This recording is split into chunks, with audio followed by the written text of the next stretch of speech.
Do you have a doorbell that sounds like this? Well, here you will learn how to turn that into this, using Amazon Alexa as your doorbell.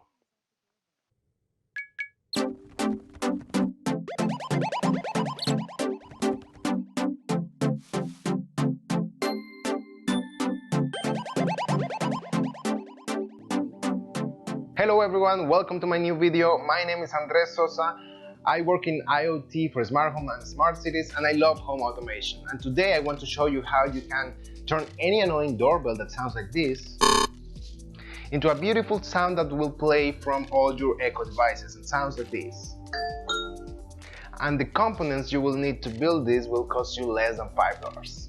Here's what you will need: Node MCU, Optocoupler, small breadboard, resistors of 200 and 1000 ohms.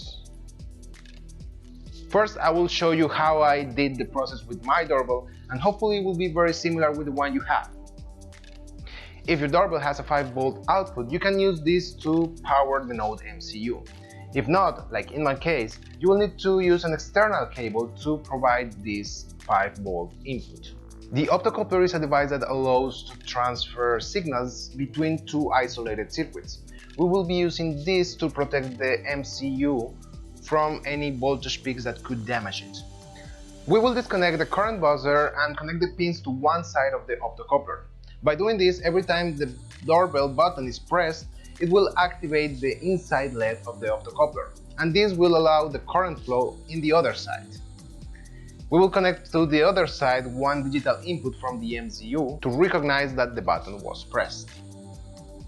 After this, we will connect the Node MCU to the web service Smartnest.cz that will receive the event and notify your Echo devices. First, we need to find a power source for our board. In my case, the doorbell I use has also a phone in it, and it was very old, so it didn't have 5-volt output available. So I had to add one cable from the closest power outlet in order to provide these 5 volts.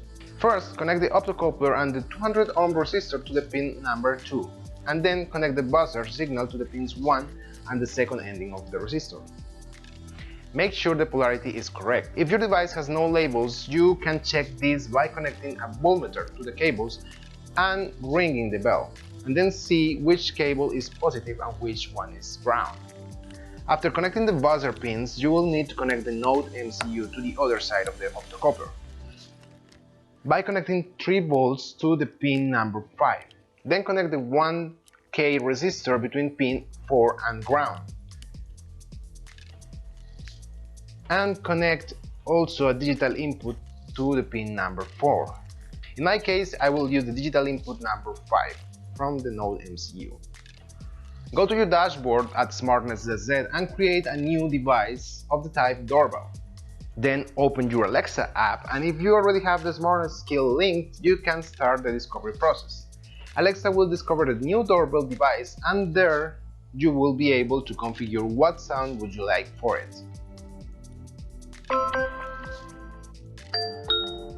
Then download the example code that you can download from my GitHub. I will leave the link in the description. Change your Wi-Fi details and your username and password from Smartnest, and paste the device ID that you will find in the device details in the web application. Upload the code to your board and then power up the system, wait some seconds until it's connected to your network and press the bell button.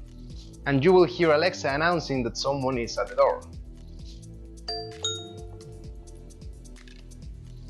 Someone is at the doorbell.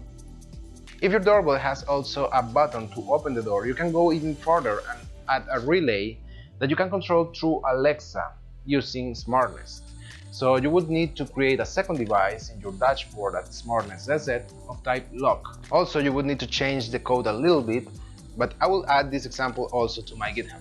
Alexa will only open the door after you have set a 4-digit PIN code, and you can also use the Smartnest web application to open the door. Unlock the door. What's your voice code for lock? Unlocking. Hang on. The lock is unlocked. If you want a miniature version of this configuration, I recommend you use a smaller version of the chip ESP8266 and creating your own small PCB for this. However, you will need special equipment for soldering and some programming tool for the ESP module. So that is everything for today's video. I hope you all enjoyed the process. Let me know in the comments how it went and if you find it useful. And what else would you like to know how to automate in your home? Thank you very much for watching. If you liked the video, please press the like button. If you want to receive more home automation tutorials, subscribe to my YouTube channel, follow us on social media. Happy automation. Bye bye.